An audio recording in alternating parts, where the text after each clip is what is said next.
오늘 함께해 주실 세 분을 소개합니다. 김근식 경남대 교수, 정태원 변호사, 그리고 양지열 변호사 이 자리에 나와 계십니다. 안녕하십니까? 안녕하십니까? 안녕하세요.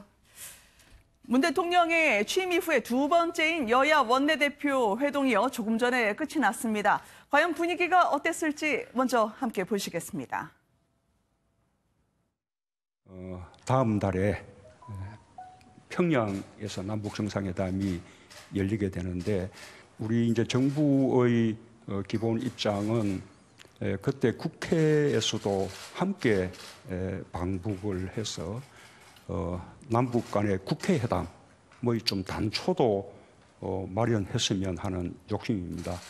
근데 그렇게 되기 위해서도 이번에 4.27 판문점 선언에 대해서 비준 동의를 그 이전에 평양 회담 이전에 해주신다면 북측의 비핵화 의지를 좀 더 확고하게 이끌어내신 이후에 지난 4.27 정상회담에서 이루어졌던 그런 많은 경제 협력 방안들을 우리가 국회에서 착실히 뒷받침할 수 있는 그런 방향으로 갔으면 좋겠다는 생각이 있다. 유족이신 김지선 여사님께서 감사의 책을 보내주셨습니다. 그래서 노회찬 작심하고 말하다 대한민국 진보 어디로 가는가라는 우리 의원들 워크숍 때 그 통영 겨울 앞바다에서 이렇게 뛰어 여기에 노회찬 원내대표님이 계십니다. 그래서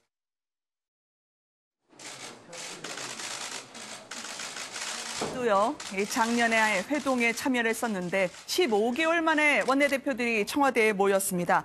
양지열 변호사님 어떻습니까? 오늘 그래도 성과라고 해서요, 각 당 발표로 여야정 상설협의체 만들기로 했다는데 이제 좀 자주 만날라나요? 성과라고 봐도 되는 겁니까? 어느 정도는 그렇게 하고 또 여야정 상설협의체라고 할 만한 것이 필요할 만큼의 또 상황이기도 하죠. 네. 이제 현재 경제 상황이라든가 민생 법안이라든가 이런 부분들 국회에서 많이 계류되어 있는 부분들도 그렇고 또 문재인 대통령이 지난 연말부터 올 초까지는 사실 북한과의 관계라든가 이런 부분들을 국회와 함께 한다기보다는 이제 바깥으로 워낙 또 바빴던 그런 측면도 있지 않습니까? 네. 근데 이제 집권 2년차로서 뭔가 내실을 성적표를 거둬야 되는 상황에서는 국회 협조가 필요한 시점이기도 하기 때문에 여야정 네. 상설 협의체를 통해서 같이 함께 움직이는 것들을 보여주겠다. 다른 면에서 이제 청와대에서도 협치라든가 이런 얘기들이 많이 나오고 있었고 그것에 일단 가시적인 결과 내지 시작점으로 한번 봐야 될 것으로 보입니다. 네. 특히 외교안보는 저게 네, 이제 그 여당이나 대통령께서 혼자 해나가시기엔 벅찬 것이 그렇죠.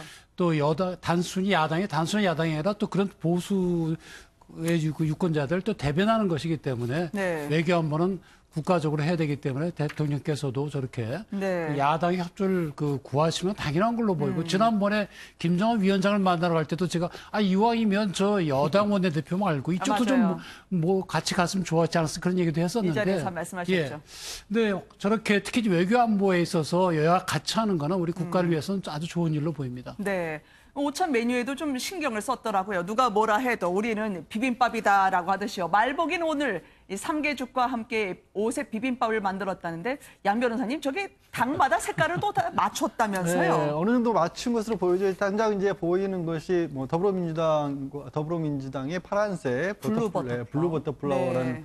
그 채소인 거고 그다음에 정의당 노란색으로 바로 보이죠. 그리고 바른미래당 약간 연두색이라고 해야 될까 민트색 가까운 것들. 자유한국당 붉은색이니까 저런 무생채로 색깔을 맞췄다고 하는데요.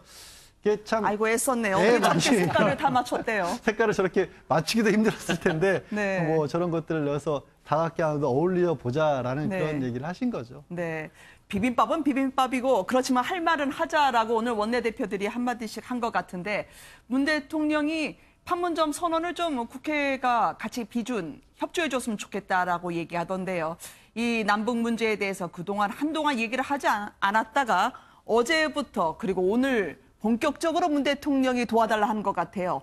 어떻습니까? 우선 김 교수님. 그 남북 정상 간의 합의는 그동안에 이제 두 차례나 있었지 않습니까? 네. 이제 김대중 때도 있었고 노무현 때도 있었는데 최근에 이제 문재인 정부 들어와서 또 두 번의 정상회담을 하면서 지난 4월 달에 판문점 선언을 지금 문서로 갖고 있습니다. 근데 과거에 정상회담 합의가 있었음에도 불구하고 그것이 잘 이행이 못했던 큰 원인 중에 하나로 이제 많이 이야기되는 게 국회 비준이라고 하는 절차를 밟지 않아서 네. 이게 추동력을 좀 상실했다는 이야기가 있었어요. 그러니까 아마도 오늘 이제 각 당 원내대표를 만난 자리에서 문재인 대통령이 이제 9월달에 평양 가지 않습니까? 네. 평양 갈 때 또 다른 또 합의문이 나올 수도 있을 텐데 어찌됐든 간에 지난 4.27 남북 정상 합의 문서를 국회에서 여야 합의로 비준을 좀 해주면 네. 윤 대통령 입장에서 훨씬 더 가벼운 발걸음으로 평양에 가서 네. 김정은 위원장에게 좀 자신 있게 이야기할 수는 있겠죠.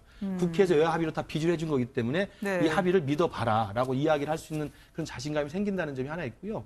두 번째로는 아까 지금 말한 이제 국회의원도 같이 국회도 올라가서 국회당도 네. 좀 준비를 하면 좋겠다는 말씀을 아주 잘했다고 생각합니다. 아. 지난 2007년에도 노무현 대통령 때 2차 정상회담 때 저도 그때 특별수행원 같이 갔습니다만 네. 그때 특별수행원에도 정치 쪽을 대변해서 현역 국회의원들이 몇 분이 올라가셨어요. 아, 그랬군요. 그러니까 그런 형식으로도 충분히 할 수 있기 때문에 이번에 평양을 가면 특별수행원 자격이든 아니면 뭐 정부 대표단에도 국회 대표단 자격으로 만들어서 여야 네. 각 당의 의원들이 같이 올라가면 사실 북에 가서 딴소리를 하는 것보다는 북에 가서 우리가 좀 일치된 소리를 낼 수 있지 않겠습니까? 네. 그리고 이미 남북 국회의담은 이 전반부 국회의장이었던 정세균 의장 때 아주 강력하게 또 이야기를 했었고 그 전에도 계속 이야기를 했던 거거든요. 그래서 국회의담 문제라든지 그다음에 이 합의문을 비준하는 문제는 저는 네. 되기만 하면 남북 관계에 있어서 상당히 좋은 그런 의미는 있다고 봅니다. 절묘하네요. 왜냐하면 남북 관계와 함께 협치를 함께 묶을 수 있는 게 북한의 같이 가자인 네. 것 같은데 오늘 나온 대통령 지지율을 보면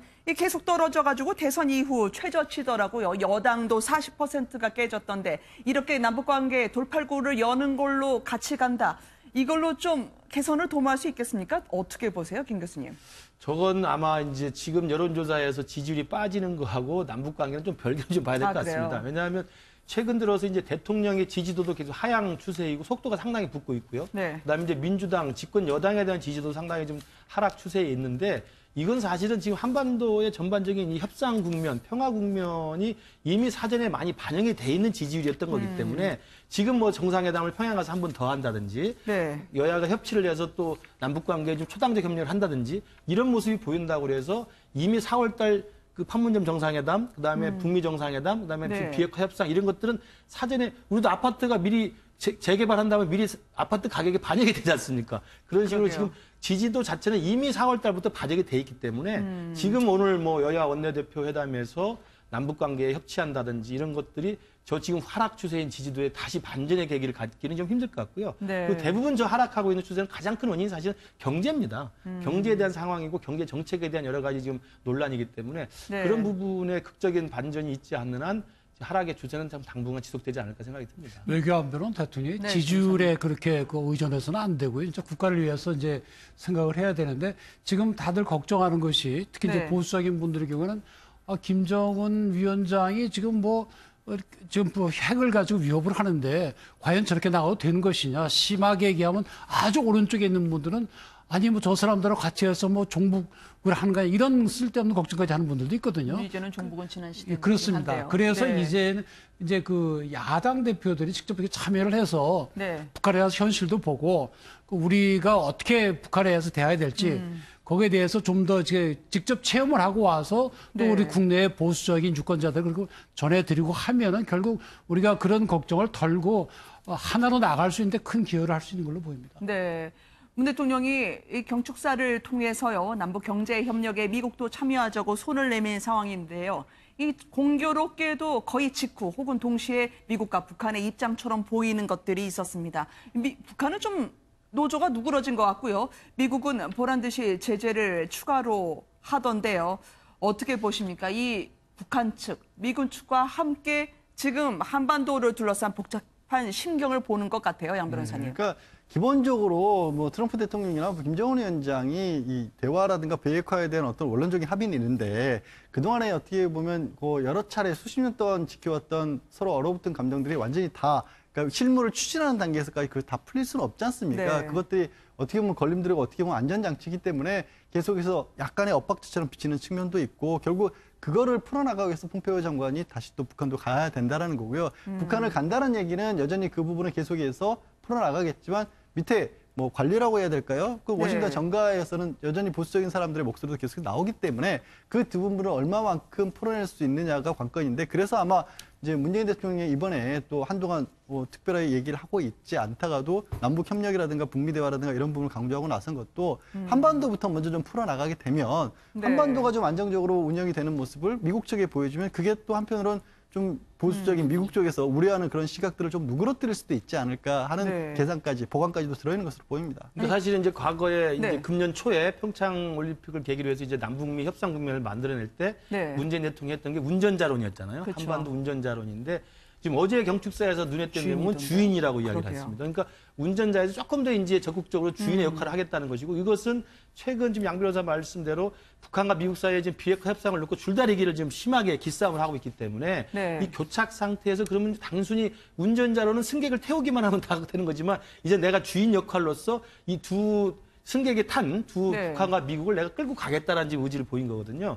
그런 면에서 보면 이번에 폼페오 장관이 4차 방북을 한다고 그러는데 네. 폼페오 장관이 방북을 해서 지금 교착 상태에 빠진 북한과 미국이 핵협상에서 돌파구를 마련하면 저 주인론이 상당히 좀 활력을 받을 거라고 봅니다. 그러나 만약에 네. 폼페오 장관이 가서도 이번에도 빈손으로 오거나 북미 간에 일정한 합의가 나타나지 않으면 이제 주인론은 이제 우리가 먼저 끌고 나가겠다는 거기 때문에 어제 네. 경축사에서 나왔던 것처럼 동북아 이 철도 협의체 얘기를 하지 않았습니까? 그렇죠. 이런 것들이 이제 과거에 이른바 EU 유럽 통합을 할 때 유럽 통합의 기관체들 했던 게 석탄 철강 공동체라는 걸 만들었거든요. 서로 전쟁했던 적대적 관계했던 나라들이 석탄과 철강을 같이 이 통합함으로써 전쟁을 벗어났다는 거기 때문에 저 아마 동북아 이 철도 협의체도 아마 그런 맥락에서 내가 주인 역할을 하면서 해보겠다는 건데 네. 잘 될지는 앞으로 넘어야 될 산은 굉장히 많이 남아있다고 봅니다. 그러니까 기차 풍풍 끌어오르는 것처럼 우리가 좀 동력을 제공해 보겠다라고 하는 문 대통령의 야심작인 것 같아요. 근데 북한이 문 대통령 제안 하루 만에요. 미국 눈치 보지 말아라라고 하는 노동신문과 함께 구구절 이 집단 체조 티켓을 대대적으로 광고를 하더라고요. 아니 지금 우리가 어렵다. 현찰이 많이 급한 건가요? 100만 원이 넘던데요. 전 지금 변호사님. 플라시도 도밍고가 10월 달에 온다는데 그게 한 제일 비싼 게 한 50만 원 한답니다. 아, 그래요? 그다음에 가왕 조용필이 한 15만 원 하거든요. 네. 이제 109만 원 정도는 뭐 굉장히 큰 가격인데 어우. 아마 저게 뭐 저런 가격을 외부로 공개한 거 이번에 처음인 것으로 보이는데 네. 자기들도 이제는 시장 경제나 자본주의 경제도 좀 익숙하다는 걸 또 광고하는 그런 효과도 있는 걸로 보입니다. 네. 109만 원짜리 살 사람 뭐 많지는 않겠지만 우리도 이렇게 한다는 걸 보여준다는 점에서는 아마 그렇게 네. 공개를 한 것이 아닌가 저 싶습니다. 돈 주고 보러 가시는 분들 꽤 있나요? 저 정도 액수인지는 몰랐어요. 저도 그 지난 노무현 정부 때 그때 정상회담 때 갔을 때 저를 관람을 해본 적이 있는데요. 아, 그러세요? 예, 그러니까 저 대집단 체조라고 하는 게 이제 지구상에 저걸 수행할 수 있는 나라는 북한밖에 없습니다. 아. 저런 거대한 사람을 동원해서 정말 한치의 착오도 없이 일사불란하게 네. 진짜 카드 섹션을 인간의 몸으로 직접 하는 거거든요.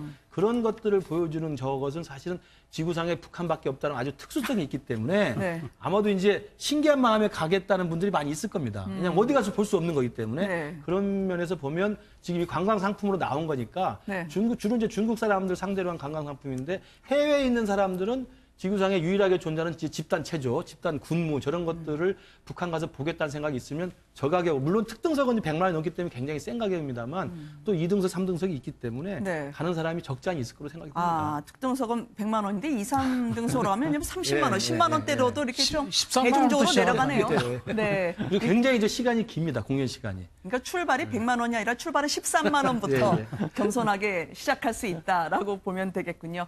알겠습니다.